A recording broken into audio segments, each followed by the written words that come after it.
What's happening, everybody? On today's show, a historic loss for Kentucky on day one of the NCAA Tournament as the two-seeded Wildcats go down to the fifth seed St. Peter's. Also, Tennessee, they destroy their opponent in Longwood. And we'll go around the conference as JT Daniels narrows down his next destination of schools. Ole Miss picks up another running back, and Florida changes the date for their spring game. Locked on SEC starts right now.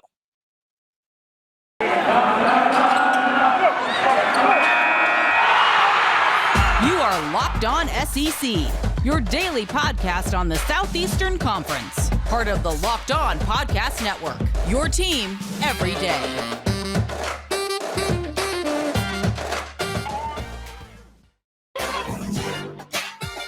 And what is happening, everybody? Welcome into Locked On SEC. Great to have you guys along.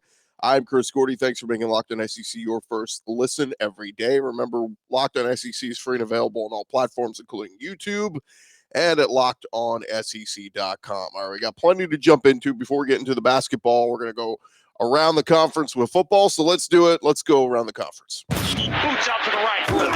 Takes the handoff. What a catch! Around the conference. And we start with JT Daniels. The former Georgia Bulldog quarterback has reportedly narrowed down his potential new schools to three: Oregon State, Missouri, and West Virginia. Now, Daniels, a former five-star recruit, one of the nation's best prospects.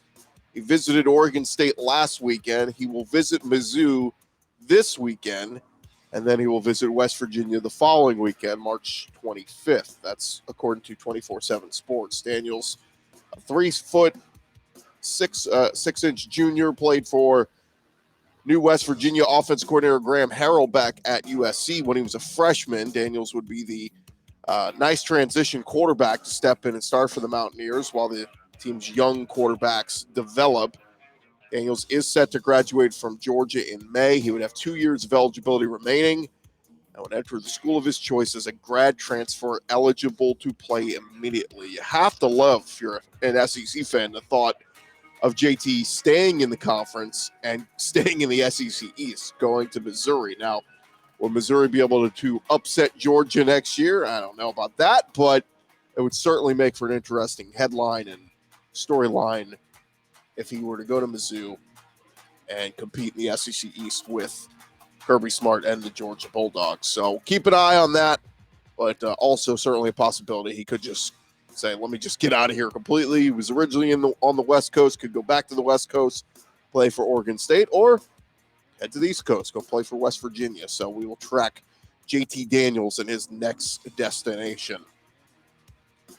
Meanwhile, Florida, they announced a change of plans for their annual spring game. The orange and blue game under new head coach Billy Napier will now be played Thursday, April 14th at 7:30 p.m. Eastern. The spring game was previously scheduled for Saturday, but according to a video posted to Florida football's Twitter account, Billy Napier said that the changes to Florida students going home for Easter weekend, he figured let's bump it up.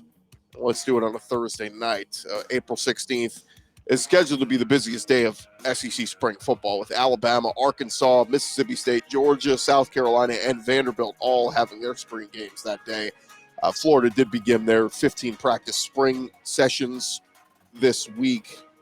And that spring game, like we said, set for 7:30 Eastern, will stream on SEC Network on Thursday, April 14th. So kind of fun, kind of cool. We'll get to see the Gators by themselves on that night. Take a little bit away from everybody all playing at once.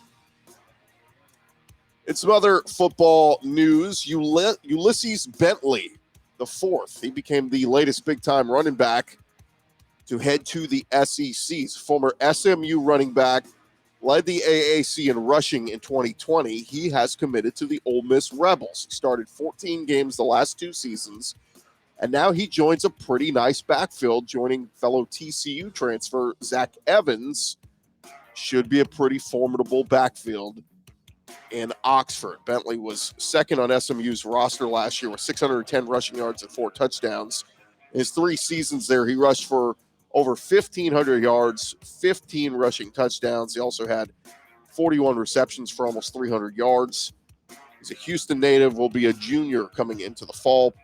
Played at SMU under Coach Sonny Dykes, who left in late November to go become TCU's coach. So Zach Evans from TCU and now Ulysses Bentley from SMU, both coming into the Oxford backfield and looking to replace all the guys that talented running backs that moved on to the NFL. Over at Auburn, their new offensive coordinator, Eric Keesaw, talking with the media this week, and he said there's going to be a lot of similarities in the offense from where it was. He said starting with the foundation in the running game of Tank Bigsby. Specifically on Bigsby, Keesaw said, I expect a lot out of him. We're going to start this thing with a downhill physical run game. You need to have a foundation. You need to put your feet on something, and Tank is a big part of that. As for the quarterbacks, Keesaw did not want to put a timeline on it, but said competition brings out the best in guys, and said that has been evident at the quarterback spot. He also added that A&M transfer quarterback Zach Calzada has a quiet confidence about him, so we will see how that plays out. Meanwhile, over at Georgia, Matt Stinchcomb, the SEC network analyst, was over on campus for Georgia's Pro Day on Wednesday, and he appeared on the Paul Feinbaum show talking about Georgia changes this offseason and some new guys going to have to step up. He said players like Travon Walker don't come along all the time, as he can be a true defensive end, but also excel at all the linebacker drills. He then said that the top two running backs from last year, James Cook and Zamir White, saw their contributions be overlooked or underappreciated. He said this season will be a great opportunity to show how well Georgia is recruited, but also how they've developed a lot of those high-end players. He said talking to a lot of those guys today, they all feel as they've got plenty of talent left amongst their teammates. Big takeaway in this defense that Georgia had, it was not only special statistically, but individually when you look at the contributions from every one of those players. He also added Georgia's capable of winning the national championship again. It said it'll be a grow-as-you-go type season. Meanwhile, over at Missouri, they got a little bit of a quarterback battle on their hands with Tyler Macon and Brady Cook. Eli Drinkwitz gave the media an opportunity to talk to both of those guys this week, and Macon said, Brady's my brother. He's part of the Mizzou football team, so it's all love. He makes me better. I make him better. Cook also said, look, we're brothers. We love competing. Me and him have been competing our whole lives, so this isn't anything new. It's not personal. It's a blast. Macon said the best player is going to have to play, and he'll leave that in the coach's hands. The question is, will JT Daniels join the mix in the coming weeks? That could certainly shake up Missouri's quarterback battle. And lastly, five-star quarterback in the 2023 recruiting class, Nico iamaleava, is one of the biggest names in the country, and he's been drawing a lot of interest from a lot of schools. The number 7 overall player in the class trimmed his list of schools down to 5. 3 of those schools are from the SEC in Alabama, Georgia, and Tennessee. He also has Miami and Oregon on his list, but certainly a kid that, looking for a big-time program. Obviously, with Josh Heupel at Tennessee doing some big things with Hendon Hooker there. Tennessee is on his list. But, of course, Alabama and Georgia always going to be on these guys' lists when it comes down to it. And there you have it. That is the latest news around the conference. Right after this, we are going to get into some of the basketball action from day one of the NCAA tournament. That is coming your way in just a second. Look, need to remind you that this time of year, you've probably given up on your New Year's resolutions, not sticking to them, not eating right. And we want to remind you about our friends over at Built Bar. They can help you do that. All Built Bars covered in 100% real chocolate. Yes, 100% real chocolate. They're low in calorie, high in protein. You can replace your candy bars with a protein bar because they're better. Typical candy bar can be anywhere from 200 to 300 calories. Most Built Bars contain 130 calories, 4 grams sugar, 4 grams net carbs, and 17 grams of protein packed in there. Great for a post-workout treat. Go to Built.com. You can scroll down to the macros chart, and you'll be blown away by their numbers. High protein, low cal, high fiber, low carb, and they got tons of different flavors from the mint brownie to the coconut almond to the white chocolate cookies and cream. They are delicious. Go check them out at Built.com. You can use our promo code LOCK15. That's going to get you 15% off your order. Use the promo code LOCK15. Get 15% off at Built.com.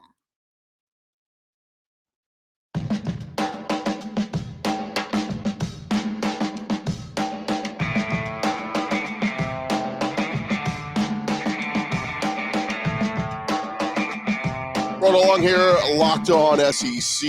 Thank you guys again for making Locked On SEC your first listen every day. And hopefully you guys checked out a lot of our other great podcasts around the Locked On Podcast Network covering all your favorite SEC schools. Important to do it this time of year because we've got a lot of SEC teams playing in the postseason in the NCAA Tournament. And let's just jump into it, recapping what happened day one of the NCAA Tournament. And we start with some not so good. It's the Kentucky Wildcats succumbed to 15 seed St. Peter's in an opening round game that few thought would even be worth watching. Few thought it would even be competitive. The Peacocks of St. Peter's, representing a tiny Jesuit school up in New Jersey, stunned one of college basketball's biggest blue bloods in overtime, 85-79. It was John Calipari's first round loss at Kentucky. And the Cats struggled from the start, man. They struggled to score. They struggled to defend. Just all around. Kentucky did go into the break tied at 37, but it almost felt like they were lucky for it to be that close. After the break, frustrations continued on. Kentucky finally started to get some stops defensively. Looked like they were starting to pull away. It was ugly at times. It was dramatic at times. Oscar Tshiebwe, Kentucky's superstar big man, he had 30 points, reeled in 16 rebounds. He did everything he could to help Kentucky get to the second round, but his teammates did not get much help. A lot of flopping, a lot of flailing on the offensive end, turnovers, and they fell to the Metro Atlantic Athletic Conference champs as junior guard Darrell Banks scored 25 points to lead the Peacocks to a victory. St. Peter's ranked 260th in the country in offensive efficiency, but throw the numbers out in this one. Didn't even matter. Kentucky, we know, has kind of struggled on the defensive end for the last couple of weeks, but this looked like one of their worst defensive performances of the season. Came out sloppy, looked unprepared, playing in the half court. And after icing the game at the free throw line, Peacocks, they stormed the court, and a lot of people saying the biggest upset since UMBC, 16 seed beat 1 seed Virginia a couple years ago. And now you just look back at what Kentucky achieved this year. They played really well for a lot of this season, and they were a reason why we picked them. And if you caught our bracket breakdown show with Lee Sterling and Andy Patton, we kind of said put Kentucky in as a Final Four team. Not only that, we had them winning it all. It felt like this was one of John Calipari's best teams, just overall well-rounded. And, man, it was just flat. Ty Washington to Severe Wheeler just could not find any consistency on the offense or defensive side. And now John Calipari follows arguably the worst season in Kentucky basketball in 2021 with the worst first-round loss in Kentucky basketball history here in 2022. I saw Rivals, they tweeted out, the next time Kentucky has a chance to win an NCAA tournament game, it will have been almost 1,500 days since their last tournament win. Now, one caveat in there was the COVID year in 2020, but obviously they missed the tournament in 2021, and then 2022, you have the first-round early exit. Not the greatest go of it. So, look, John Calipari's not going to be on the hot seat or anything like that, but I think there should be some questions about what went wrong, and maybe you start having the conversation, how much longer does he want to do this? We see a lot of big-name coaches that have been doing this a long time stepping aside, from Roy Williams to Coach K, kind of getting an infusion of some younger folks into the coaching staffs there. You just wonder, is it 5 more years? Is it 3 more years? How much longer does Calipari want to go? And, of course, losses like this will take its toll. And fired up a Kentucky fan base that not very happy with this loss. First time in the Calipari era that he lost in the first round. In fact, prior to this, since Cal has been at Kentucky, when they make the NCAA tournament, they've never been short of a Sweet 16. So obviously this one will sting. It's going to be a long offseason up in Lexington. But as one Kentucky fan put it, hey, no big deal. We're a football school now. Mark Stoops hopefully can put this season away and get some good feelings going with the football team this fall. And there you have it. That's a recap on what happened with Kentucky yesterday. When we return, we'll run through the victorious Tennessee Volunteers, what they were able to do yesterday in day one of the tournament. That's coming your way in just a second. But of course, look, with all the games going on right now, it is that time of year. College basketball's postseason is upon us. And for all the latest odds, contests, and player props, betonline.net is your number one source for all your sports betting needs and information. BetOnline, they remain the best spot for all your sports scores, podcasts, and news throughout the year. It is not just basketball. BetOnline, they are your continued source for all your sports wagering informational needs, including live betting and your favorite Vegas casino games. You can head on over to their website today. Do so on your mobile device. Learn all about the trends and action. It is BetOnline, where the game starts. Make sure they are your resource all throughout this basketball postseason. They got everything that you could need. BetOnline.net. Go check them out.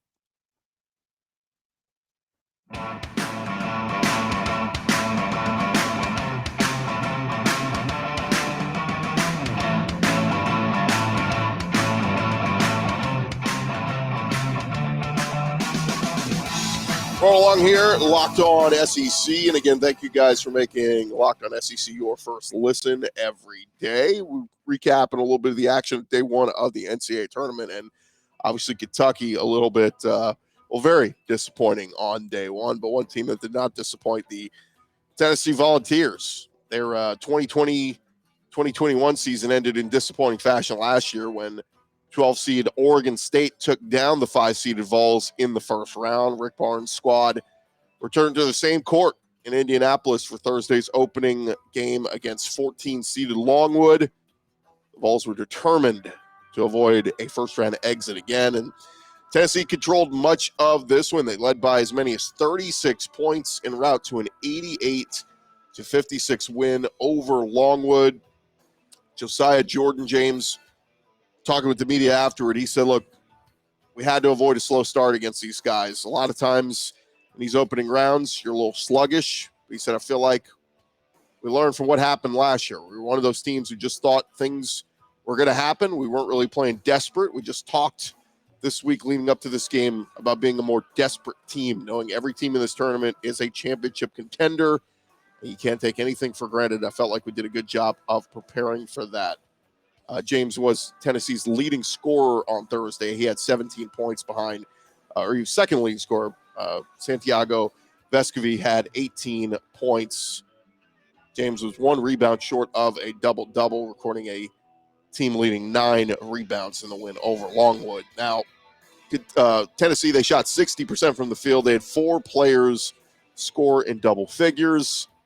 And next up for the Vols, the 11th-seeded Michigan Wolverines on Saturday. The Wolverines beat 6th-seeded Colorado State 75-63 in Thursday's first game in Indianapolis. The Vols, look, they wanted to show the selection committee. They made a mistake by putting the Vols as a 3 seed. Even after snapping a 43-year conference tournament title drought, they still ended up as a 3. A lot of people thought maybe Tennessee deserved to be a 2. Played a first-time NCAA tournament team in front of a large crowd that was largely orange. And the Vols used their depth and defense to avoid a repeat of that first-round exit last year. Longwood just never really had a chance, never made this one interesting. The Vols have reached the second weekend of tournament play in 5 of their last 9 tournament appearances. Another regional semifinal trip will not suffice, though. Tennessee has only reached the Elite 8 once in school history, and they hope to change that just as quickly as they did with the conference tourney title drought.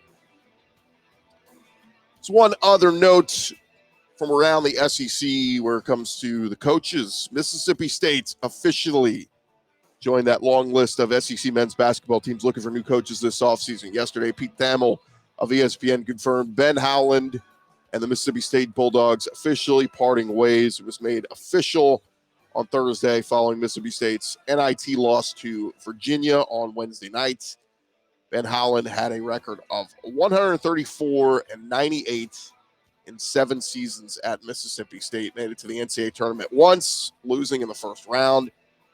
So basically, you've got Georgia had an opening, firing Tom Crane, quickly replaced him with Mike White, who left Florida.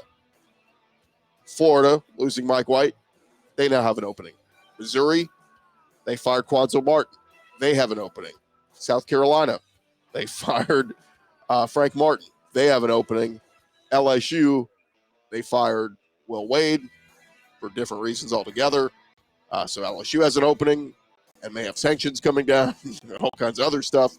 And now Mississippi State, a program that you can have success at, a program that can get to the postseason, that can do some damage. And look, Ben Howland had a storied career from his time at UCLA and, championship pedigree, just was not able to build a consistent winner at Mississippi State. So again, Georgia's been filled. We got Florida, Mizzou, South Carolina, LSU, Mississippi State all open. A lot of jobs. Can't remember the last time we had that many openings in one offseason in the SEC when it comes to head basketball coaches. But just kind of shows you the meter is moving and the standard is higher now around the SEC when it comes to college hoops. And not everybody can be good. Somebody's got to lose. But look what Eric Musselman's done at Arkansas. Has done a great job. Rick Barnes done a good job at Tennessee.